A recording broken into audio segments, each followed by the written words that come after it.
All right, well, thanks everyone for joining us tonight at DevConnect. Believe it or not, I think in a month or so, it might be a year. So that's pretty wild how fast it's been moving. So thanks everyone for your support. Just making an announcement, if there's anybody who has anything in tech or you have a business that supports tech, creative, AI in any way, data, analytics, reach out to me. We're looking for speakers for the next coming months. So make sure to reach out to me on that. But tonight we're going to talk about AI in search and modern website stacks and our playbook on how we're approaching this. So the thing that this was going to be heavily just AI search because that was like the big thing. But given our recent sales cycle, there's been a change in the prospects that have been coming through the door. They no longer want WordPress. They no longer want platforms that are going to vendor lock their company. They want modern website infrastructure that they own and that AI can easily access and like do things with in a safe way. So the past few deals at YohDev have been closing, and on our end, it's really nice because it's definitely a way higher value. Like before AI, these projects would be through the roof to deploy for a small business. But now with AI, it hits their budget range, and it's more efficient and like a better environment for our team because we're used to modern workflows and full stack engineering. So it's like a win-win on both sides. So that's a little bit, we're going to talk a little bit about that as well. So first, a little bit about myself. A lot of you know who I am. Some of you, I see new faces. I'm the CEO and founder of YohDev. We started this business back in 2017. Sort of started as like a full-scale or full-service agency at first. Found out quick that I couldn't compete with the Variable or Wildfire or any of the big agencies here that already have a footing. But I did notice that there was something missing, and that was solid dev for these agencies.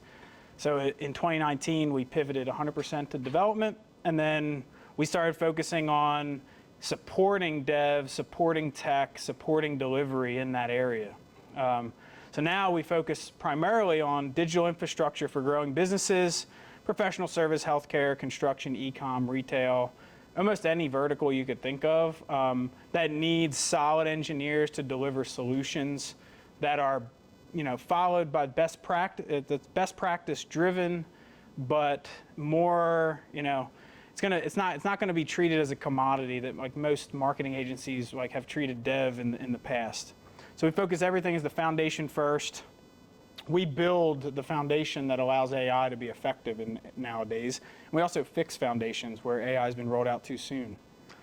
Tonight, we're sharing what we're seeing in the market and what it means for developers, designers, and anyone thinking about selling. And by the way, this was built by AI, so that should be 2026. So FYI, I didn't proofread this too good. Just another reminder to be the human in the loop. So AI is here. It's not a feature. It's a delivery layer. It's embedded in how websites are built, maintained, and found. 15 to 20% of Google searches now show AI overviews. 95% of AI pilots, however, which is interesting, are not delivering measurable ROI right now at the enterprise level. That's a study by MIT. 4% of organizations actually say they are AI ready when it comes to data and processes and connectivity. So AI isn't coming for your clients, it's already here, shaping how they search, how they interact with content, and how they evaluate whether the current agency is keeping up. Search is changing, so this is the first topic. Traditional SEO search, as we all know, or maybe we don't, but if we all know, it's keywords, backlinks, title tags, meta descriptions, domain authority, content pillar, cluster models of like building that authority across a certain topic, and making sure that at least at the bare minimum you're updating on an annual basis. If you're really aggressive, you're constantly working on SEO and tracking your ranks. With AI, mainly, Google kind of debunked a lot of the stuff that everybody was like barking about a couple weeks ago, like the LLMS.txt file that was debunked as like AI doesn't even look at that, so don't worry about that stuff. It all comes down to the best practices SEO consultants and engineers have been following from day one, which is structured data and entity hierarchy, making sure your schemas are correct across all your pages, whether it be a service page, a product, FAQ, etc. Making sure everything's clean in your markup, so H1 tags, H2 tags, etc. It needs to be easily read by not only humans but AI as well, and everything needs to make sense. Like if the user's searching for a given service or something, you got to answer that question in some way, shape, or form, whether that's through creative copy, FAQs, or whatever else. Content architecture needs to be built for extraction purposes. I was actually just talking to Mike, who's in the audience right now, about this right here. And essentially, my brother Will built this little AI agent that we can talk to, and like it does things for him in the background. And I asked it, tell me about YohDev, and it gave me exactly what I wanted to hear, essentially. And that's on a machine that's not mine and all this stuff, so like I just wanted to kind of see. And like, okay, I know that my content and how I'm positioned online is structured in a way that's positioning me for how AI perceives me. Then I went deeper and asked me about myself, and it knew all these things that, public press, like all these things that I put out there, but it all tied it back to the business, including personal things about me that I didn't know. I was like, oh yeah, that is out there, but like it tied it back to the business somehow, which was interesting. So a quick little, checkup on that is just ask the AI overviews on these search platforms, like about your business from like an incognito browser or from somebody else's device, and see what it says and see what it organically comes up with from extracting the information from your website. And then continuously, fresh answer capsules. So as users continue to work, like imagine SEO, searching for something was kind of a job a little bit. You have to search and then you have to do all this stuff. Now it's so quick, you just continue to just keep asking questions. So the fact that like users are constantly searching, it does mean that you're going to see a lot more search queries around your target services and your products, and continue to keep on, I would recommend, if you don't already have one, build a knowledge base for your website or for somewhere that ties back to your brand, and continue to just keep feeding that answer capsule. Will? I could ask later. So I was just curious. So with SEO, you're basically trying to get your ranking so that people come to your site that buy something or what direction. With the answer engine optimization, what's the goal there? Isn't that already pushing to your site, or that the AI has sort of like a better image of your site, presents you better, or is it just like to get the answers to AI better so that I can not come to your site at all? I would say all the above on that. So traditional reasons why you'd have an FAQ on the website is the same reason why you'd want to have it for AI search. So answering common customer queries, allowing the customer to have the ability to do their own research about your product or service and get some answers right away. So essentially it's kind of serving all. Like it's deterring away people that you don't want to work with or that you can't work with. It's answering questions about a certain product or service and positioning your brand as the one that had the answer.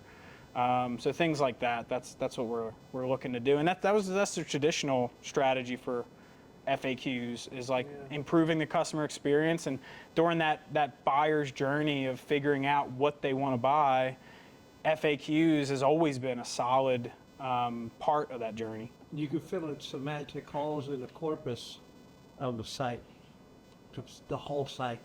FAQs are really good little tools to fill in places where you need the right thing. Exactly. And back to this point up here, structuring the data and making sure that everything's kind of in a nice structured format. If you create your FAQs properly and you're able to tag them in a certain way that can pull those FAQs into landing pages for keyword terms that you're trying to search for, now you're baking in FAQ schema around, like if it's maybe it's FAQs that's tied to only a certain product or a certain service or whatever. Now you can have landing pages that target those search terms and then bake in those SEO FAQs. And that, again, these have been strategies for the longest time, but now the FAQs and the schemas per the different types of content types are more important now than they were, but they've always been important. So the gap is widening and we're seeing it. So, the legacy stacks, the undocumented, disconnected, no structure content models, that's always been a thing. We've always had to deal with that. And then we've always, from the beginning, like when we pivoted to dev, we'd always have to come in and clean things up, document things, and enable our marketing partners. But AI enters the market, and now clients are starting to ask about AI, and a lot of the marketing agencies we partner with or other vendors don't really have answers. So they, you kind of latch on to whatever's trending on LinkedIn or whatever about what AEO is or GEO or whatever. So there's really a confused market right now, and a gap opens up. AI-ready stacks pull ahead every month. So now sales call after sales call has been consistently moving towards, hey, we want to own our infrastructure. Hey, like, we heard that WordPress isn't fully optimized for XYZ. Like, I can't just connect Claude to my current WordPress instance. What do I need to do to make that happen? So that's been a constant conversation starter in our sales conversations. And then the AI-ready stack is winning. It's winning deals. It has clean API structures, structured CMS, and a foundation that can scale and be maintained. SMBs 5-6 years ago may have never thought, like, hey, I don't need a developer on full time. But if they build the foundation and they plan for tech and AI, that reality makes more sense. Building it right, documenting it. Hey, let's hire a $75,000, $80,000 web developer to come in and kind of manage this website, and then that person can grow into a role that kind of oversees that stuff. So that's starting to happen, and we've always been positioned for that. Our goal of working with our clients was never to be vendor locked with them. It's always build the foundation, document it, enable the client, help enhance and add new features, and then slowly work into a higher level consulting role. And that's what we do with our best clients, and that's how we've always been positioned. So again, what are they constantly asking for? And these might be questions that a lot of people here are asking, like things like AI search visibility show up in AI they want to show up in AI overviews and Perplexity type applications. They want to use Claude or ChatGPT to update their website because they can do it with everything else. Why can't they do it with their website? They want to connect all their marketing tools through the AI for website insights. That one's kind of an easier one to do right now without having to redo the website, but custom analytics dashboard tied to business outcomes and faster updates, not waiting 2 weeks for dev. Fortunately, unfortunately, I've positioned ourselves to do that. As Will might know, like we deliver really fast, so like we've already been meeting this standard just by the average. So to us internally, the struggle is delivering too fast now because like we get things done so quick. Like let's take our time, let's do a little extra QA. We're already delivering ahead of the competition anyway, so might as well take our time and make something extra quality.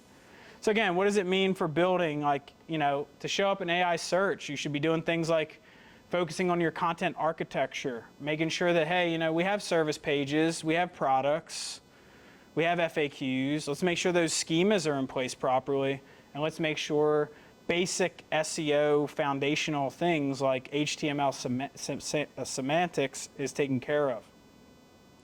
The CMS must have a clean API. Headless makes this trivial, and I'm going to dive into this a little bit. So if you don't know what headless means, it's essentially taking a third-party system to manage your CMS and decoupling it from your front end.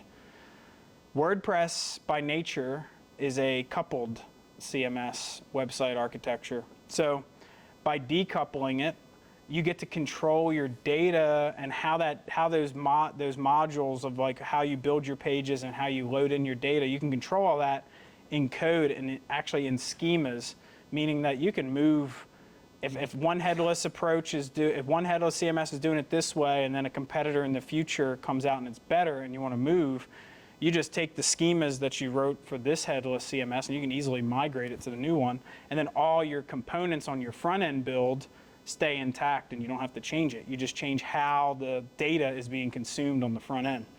That's the benefit of headless, but the benefit of headless with an AI approach is that you don't have to worry about WordPress or other connectors for like Wix or whatever, having that MCP layer where it has to connect. It can just go right to the schema you want to get for any particular data set. So it's, that's a lot quicker, and it's less token usage and all this other stuff, but I just wanted to kind of... Front-end headless is wicked fast. Wicked fast, and the infrastructure and like the developer experience is phenomenal, working with these modern frameworks. Super. With headless? I just explained the whole thing. All right, headless is decoupling the so CMS meaning like WordPress, right? Okay, so I'm not in this world. I'm trying Yeah, to follow. got you. I got you. CMS is content management system? Yes. Okay. So decoupling that from the front end. So User dashboard. Okay. yeah, WordPress is coupled, meaning that your database queries and all your user information and everything is tied to your front end. It's insecure and it's inefficient. When you decouple that, you're in a safe environment where you update and manage your content. And when you deploy, the front end runs what's called a build in a pipeline and then deploys that if the build passes. And then the front end site is now static and there's no connection to your database, so there's no security vulnerabilities out of the gate, essentially. Now there could be like, cross-site scripting or, whatever else, like for forms and stuff, but those are a lot easier to mitigate against than 40 WordPress plugins that aren't producing patches and stuff. So yeah, custom analytics, event tracking, etc., and then the faster updates. We kind of already talked about that. So the real anxiety that we're seeing is from some like prospects. Like their current vendor can't explain what to do about this. So Frail Law is a good example. Good client, wanted a CMS, could operate like they wanted to operate that way with a minimal dev support, etc. And their other vendors kept talking about just locking them in and all this stuff, so they didn't want that. And then Lovable Allergy, again, they had an SEO vendor that kind of set it and forget it and wasn't there in the loop, like helping them build that infrastructure that's going to enable them to continue to grow their thing as an asset. So what does the modern stack look like? So front end, Next.js is an example, but it's React based.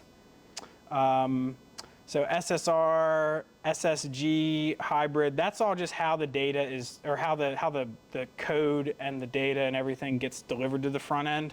I'm not going to get too into the weeds on that one right now. CMS, there's some CMSs out there. The one we like a lot is called Sanity. It's open source, but they also have Sanity Cloud, so that's really cool. Contentful's fun, more of a premium option. It's a little more expensive. Have you done e-commerce with Sanity? I have not yet. We're doing product catalogs, like where it's like you list the products, there's SKUs, there's variants, there's color options, and then you request a quote for like bulk products. Right. But we haven't done any Payment gateway. e-com. But we've done a headless Shopify site with Contentful before. It's the same approach though. Like I said, it's all schema based. It's called content typed, or it's a content type CMS, not like pages or posts. So like think of a content type as a module that like maps data fields to a React component or something. Hosting and infrastructure, we're looking at, like we use Vercel or Versal, whatever anybody wants to call it. I call it Versal, but Netlify, you could use things like Cloudflare pages, GitHub pages, etc. to essentially, this helps you create what's called branch-based deployments. So meaning, if you have an AI working on a feature and you have an actual human working on a feature and then you have the main code base, AI can go do its thing safely in a branch and the human can go do something safely in a branch. They both open what's called a pull request to request merging onto the main branch. And then it kicks off a deployment preview link so that you can see, hey, this is what the AI worked on.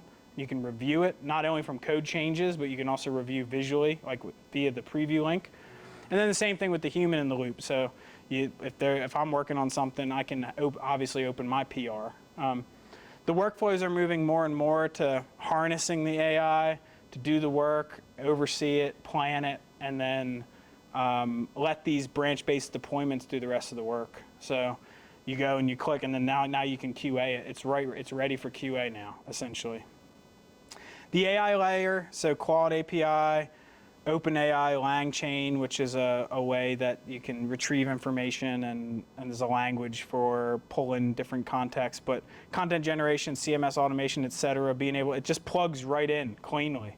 There's no third-party open source MCP adapters or like playing around with any of that stuff. All these platforms I'm talking about up here already plug right in natively to AI. Does LangChain select, does it decide? My understanding of it's really weak. Me too. I'm not that good, but I know a little bit. I know enough to be dangerous. Is it like, is it smart enough to recognize this process isn't worthy of a frontier model? I'm going to use something else. So like, when I think of LangChain, I think about, and I might be completely off on this, anybody knows, please chime in. But when I did my research on it, I've seen that it's more of like a framework or language for information retrieval and like RAG and things like that. Like if you're gonna build your own custom RAG setups to like, chunk information from a PDF and index it in a storage blob, and then your AI hits that storage blob and gets only what it needs real quick. Like that's like the framework and the language underneath. That's my understanding of it. I don't know if that makes more sense. Yeah, I don't know if does anybody else have LangChain? Has anybody heard of LangChain? Okay, Dennis, from your understanding, did I explain it at all? I always said I heard it. Okay. Now, is where, which is a similar thing, and I know it's associated, it's by the way, that's very similar, except it's a different application. It's where you have nodes, and the nodes are connected by outliers, I think it's called, which are lines. Mm-hmm.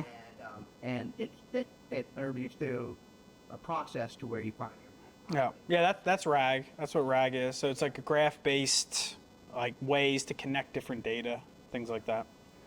And then analytics, own your data. So like, imagine like instead of calling all your different data sources, all the data you care about is in a data lake that you own that costs you, a couple dollars a month, and then you can pull from that data versus having to pull from XYZ or waste your Claude tokens on doing things like that when you have your own data. So that's sort of the modern stack there. So again, what we talked about, easier to develop. So it's all component-based architecture, meaning that if a developer or you controlling your AI says, hey, update the booking module, it's going to update the booking module, and the only code that's touched is tied to the booking module. Now, there are some caveats. There might be like an index.js file that sort of that brings everything in, and you might have to make a slight change there. But that type of a conflict, if you have multiple people working on code, is a lot easier to resolve than it's all tied, it's all coupled somehow. So like this is like, being able to have component-based design systems and architecture really helps with that. So that's the co-logic. TypeScript, that's optional in the modern stack, but TypeScript allows your code to be what's called hard typed versus like loose type. So loose type's like JavaScript's a loose type language, meaning that anybody can just go up there and just start writing JavaScript in 1,000 different ways. TypeScript takes JavaScript and then it puts hard rules on it to essentially make you write the JavaScript in a certain way. That way everybody on your team's abiding by those rules. So it creates higher quality code and it makes it easier to run things like unit tests and automated testing in your pipeline. Component reuse means faster builds. So, if you're doing this for a client or you're doing this for your organization and you have other assets or other digital projects you want to roll out, you can leverage this architecture and roll out other things and follow the same design from day one. LLM native, we already touched on this, but Cursor, GitHub Copilot, Claude, Gemini, ChatGPT, all of them will connect to these modern stacks really easily and do a great job with it. And then hot module replacement, this doesn't really matter. This is more like developer experience, like just simple, like using some basic, I guess, luxuries that I look at as an engineer or developer, like things like being able to work with my tool set that I want and like have hot reload when I save things and, you know, things like that. Easier to maintain is big. Now on the other platforms like, you know, Wix, Webflow, etc., those are all handled for you, but that's more the vendor locking path. WordPress is more the plugin dependency hell, and we're seeing it every single day. It's getting worse and worse. Are you seeing it's terrible? Like it's like like these maintenance contracts that we signed up for our clients and our agency partners, they're slowly, the margins are starting to slowly like slim because we're doing more and more maintenance work because the vulnerabilities are running rampant. So there's something inherent in plugins in that one of the things that defines them is that the customer, the client can put them in there. That's another thing. If you're completely giving the keys, if you're giving the keys off to the client, that's One thing that drives me nuts, probably third is WordPress science, is that they make updates and patches throughout the month. And it's like... It's because some of them are so bad that you have to do it. You don't think my plugins I just did it yesterday. Yeah, it's every day now. It's literally every day. Say, okay, we're going to do it on the first 50. Yeah. So they don't do that because it's actually dangerous. I mean, some of these vulnerabilities are really bad, and if you're running like an e-com store, like through WooCom, or you're collecting sensitive data through like maybe an application form or whatever it might be, like they got to release those vulnerability patches ASAP, and they got to like say, hey, you better patch it ASAP because it's dangerous. It's always for not patent. That's kind of the point. Which is why the headless. That's the headless, The yeah. headless is from a security standpoint because of this particular plugin dependency out. It's way better. I mean, if I had to choose the coolest thing about it, it's how freaking fast it is. That is the cool part. And that is effectively an official ranking factor with Google. Effectively. Oh yeah. You know, like, Yeah, page speed insights, Google Core Web Vitals. yeah. So another thing that you might be used to if you're used to WordPress updates is theme conflicts after updates, unexplained breakages, your client just being like, hey, like this broke. And it's like, oh, shit. We didn't use a staging server or a dev instance Yeah. to try the plugin first. Exactly, yeah. You know? Or, I mean, there's these auto plugin updaters that work and they do a good job, but they don't always catch everything. So like there could be something that was custom implemented for this one client, and that's not a part of the checks of these auto updater plugins. And then you just randomly get hit with a, hey, why is this not working like it used to? Security patches breaking functionality. It worked yesterday. Every WordPress dev's nightmare, right? I resonated with that. Like the whole, like, I just tested that damn thing yesterday, and like it's like, now it's broken already. Yeah, you become more of a human detective than you do a code detective.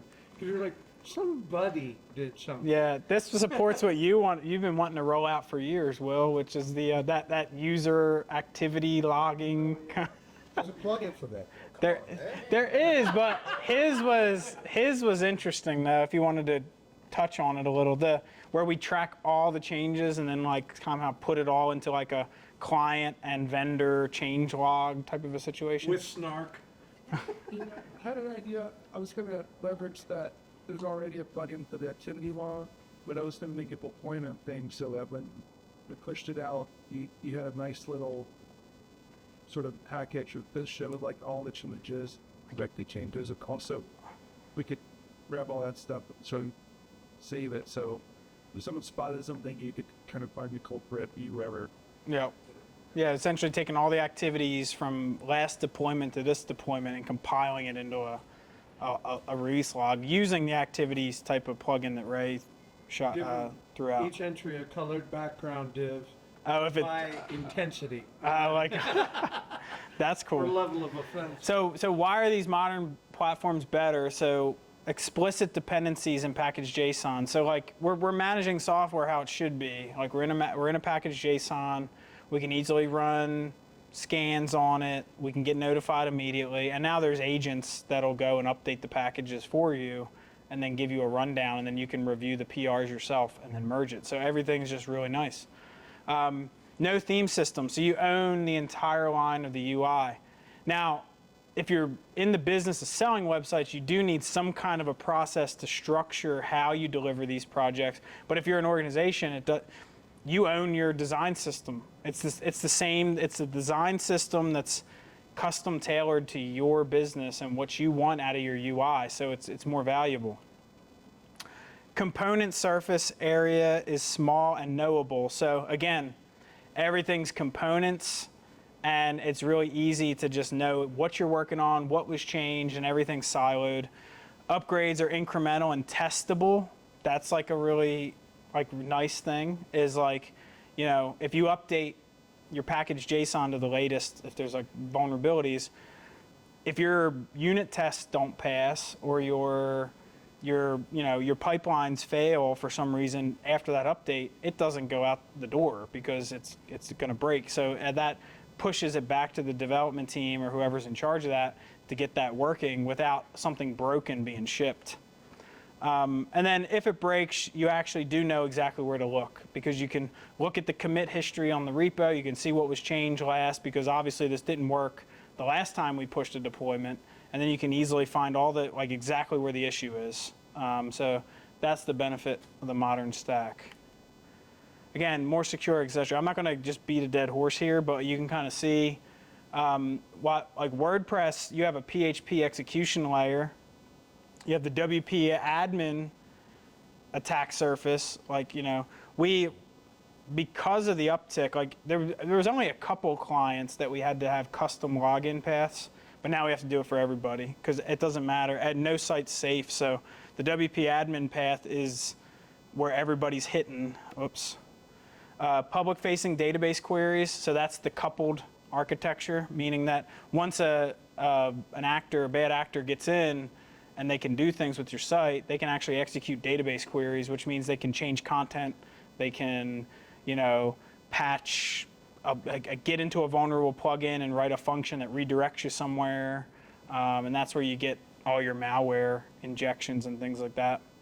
And then plugin vulnerabilities. So with Next.js, static delivery, API routes only, you control how all that's handled, and then you expose what you explicitly write. So whatever comes out the front is coming either from your CMS or your code, and then whatever you allow to connect via API, you're explicitly writing what you're passing through. So you know if there is an issue, you know exactly what the severity of that issue is.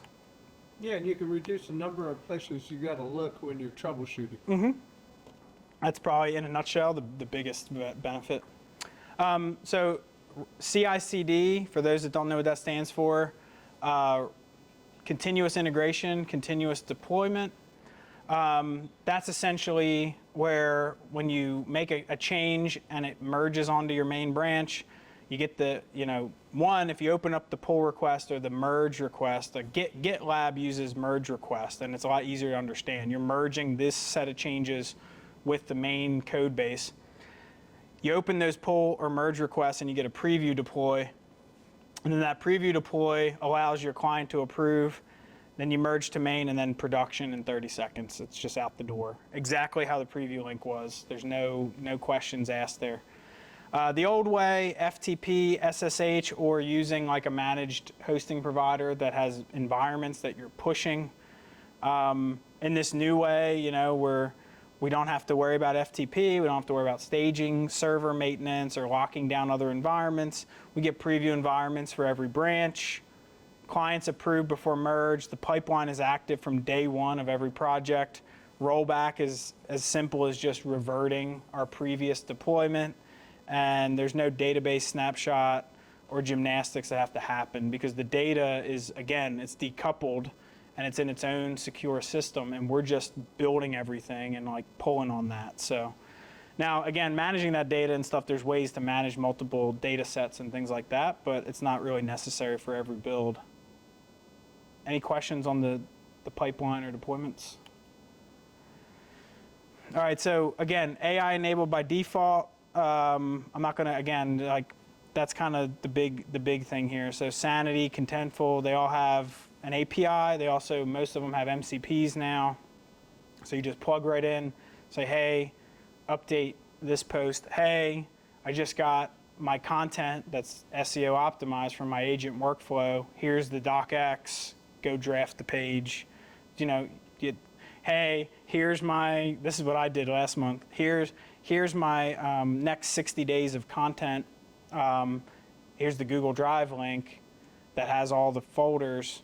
Go work it, and then it goes, and then it hooks into Sanity's release API, and then I just started getting like it was on a weekend. I did it all from just talking to my phone, but I just started getting slammed with notifications. Ding ding ding ding ding. It's like all these like Sanity notifications that saying like, you know, you got a content release that's going out this date. You should review it, and just getting slammed with it.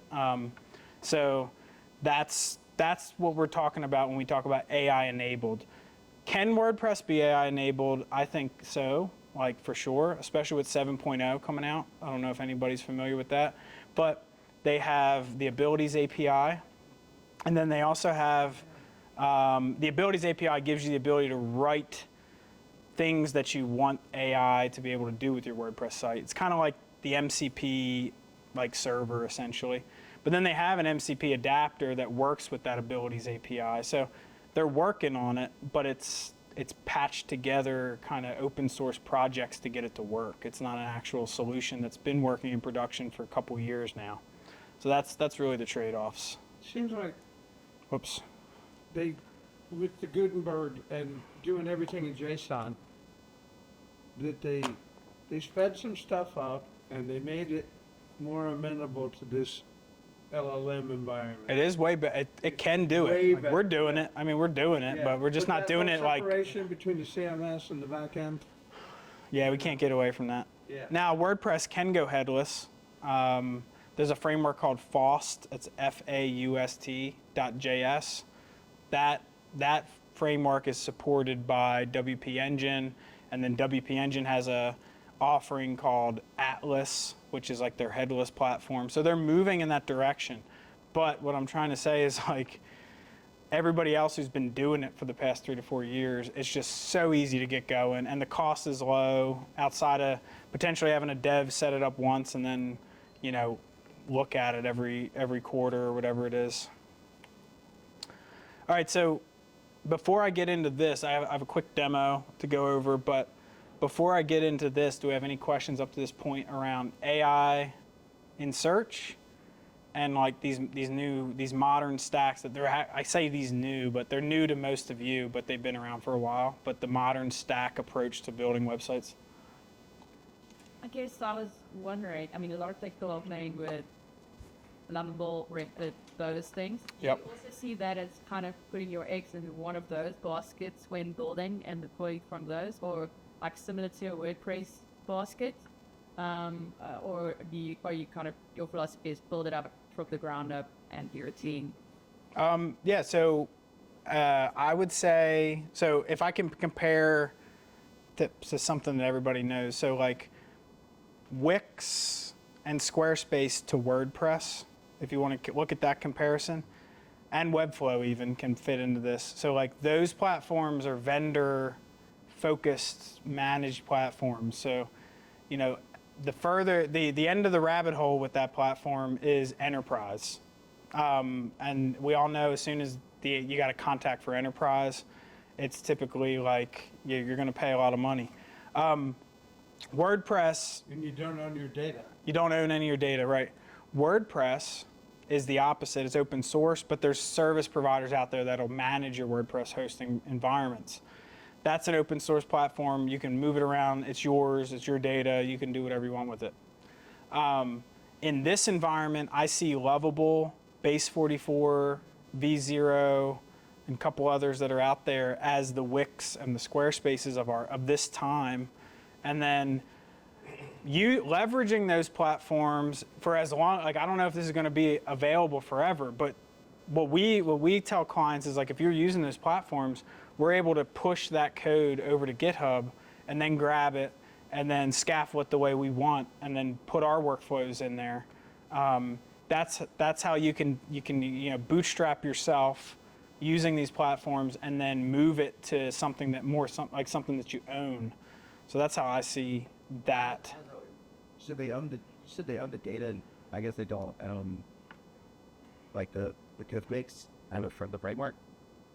For So you develop something to rep with, and then you just push to GitHub. So that yeah, for right now you can rip that. Yeah, you can rip that. You can push it right over to GitHub and then pull it down and then just have Claude rewrite it to like. okay, so that's a rewrite. Yeah, it is a rewrite, but it's not like.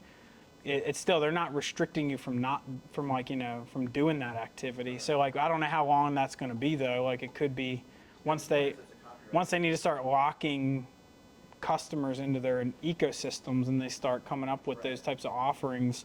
That's why I'm not really gravitated towards those platforms. Gotcha.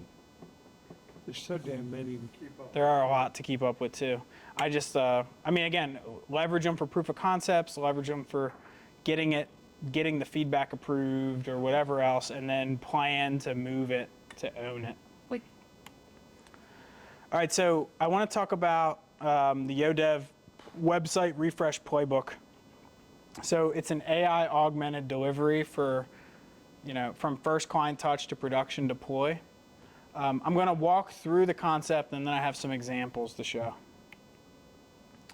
So steps 1 and 2, we do our discovery intake, and all this is done via meeting, building relationships, and then letting the AI assistant notes do its work.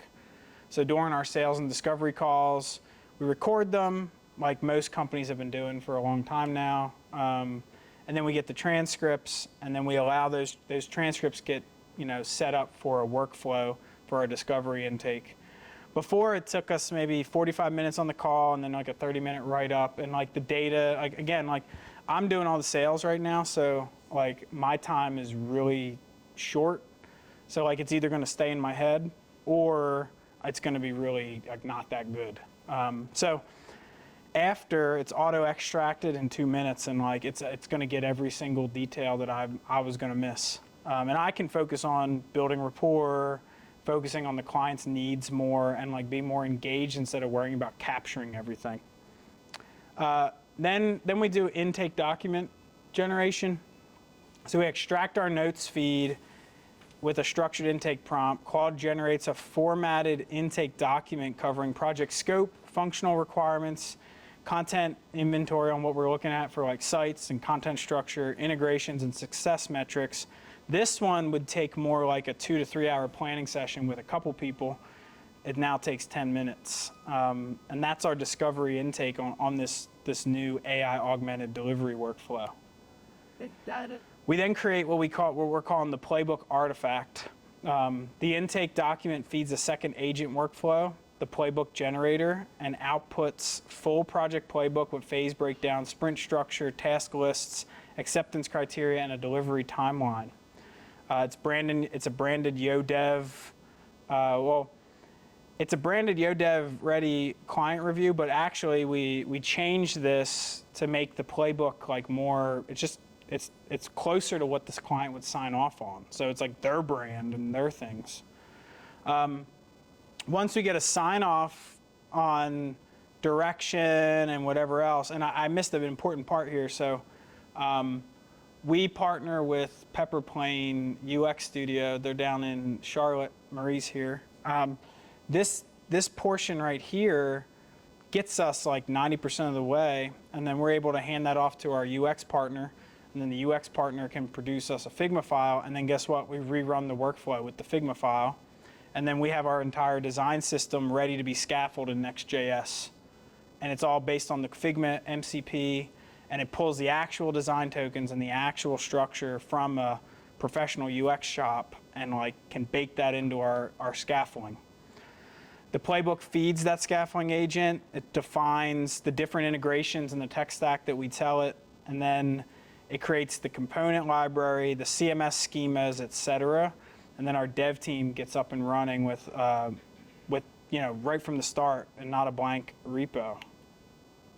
So again, step 5, scaffolds pushed, or not step 5, yeah, this is step 5 here, but scaffolds pushed. We wire it to one of these modern hosting providers so we can get our preview links on our branch-based deployments like I showed in that earlier workflow slide. Get our first deploy in a minute or so. CI/CD is active. So like what used to be like needing a DevOps engineer and some really good boilerplates that anybody that's tech-wise can like spin up. Now, full stack engineers that might not be so deep in DevOps can now orchestrate and create the pipelines we need. And this isn't a thought experiment. We're actually running it on active client projects, so it's working, and it's been really nice. It's streamlined a lot of things. So I'm not going to get into this because I'm running low on time. So the closing argument here, a basic WordPress site, not AI enabled out of the gate. A modern stack is infrastructure you own. It gets more valuable the more you build on it and the more you maintain it. If you're not thinking about AI integration, you're in the right room because this is DevConnect. Like there's agencies, there's developers, there's a lot of people in here that can connect and we can talk. But if you want the slides, I saw some pictures. You can scan here and you can get a PDF of the slides. But what I wanted to talk about on this last slide was what's next. So what me and my team see as next, and it's already happening, is automated agent workflows on platforms like Google ADK. So ADK is short for Agent Development Kit. So, and I wrote this in my own words without AI on these cards, by the way. But imagine autonomous agent workflows that run on schedules or triggers, and the infrastructure supporting those workflows is owned by you, and the AI layer isn't tied to one single model.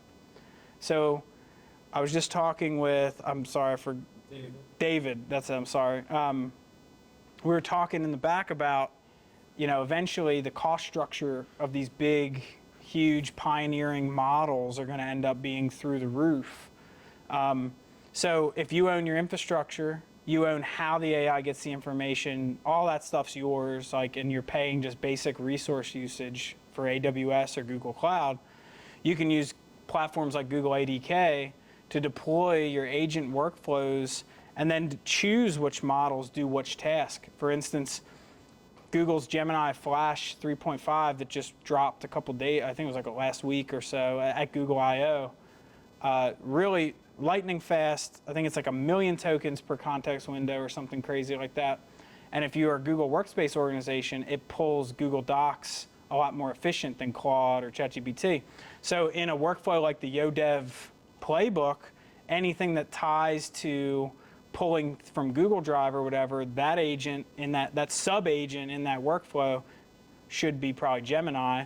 And then Claude, the heavy lifter, the deep focus model, does the final deep focus work at the end of the workflow. So again, just imagine, you own all that. The data's yours, the infrastructure's yours. The only thing you're doing is choosing which model goes in which spot. So that's what I think's coming next, and it's already here, actually. Tons of legacy modernization projects, both for SMB and enterprise.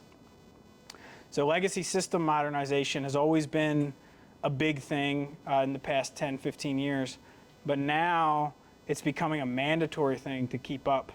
So systems and companies that have undocumented paper processes, employees working in silos, one employee might be on a spreadsheet, the other employees are using their PM tool that they rolled out 5 years ago, but the key employees used to this spreadsheet that he created like 7 or 10 years ago or whatever. Getting all those systems modernized and streamlined so AI can actually be effective is what we're seeing in the pipeline, and we're also, it's just the trend that's happening.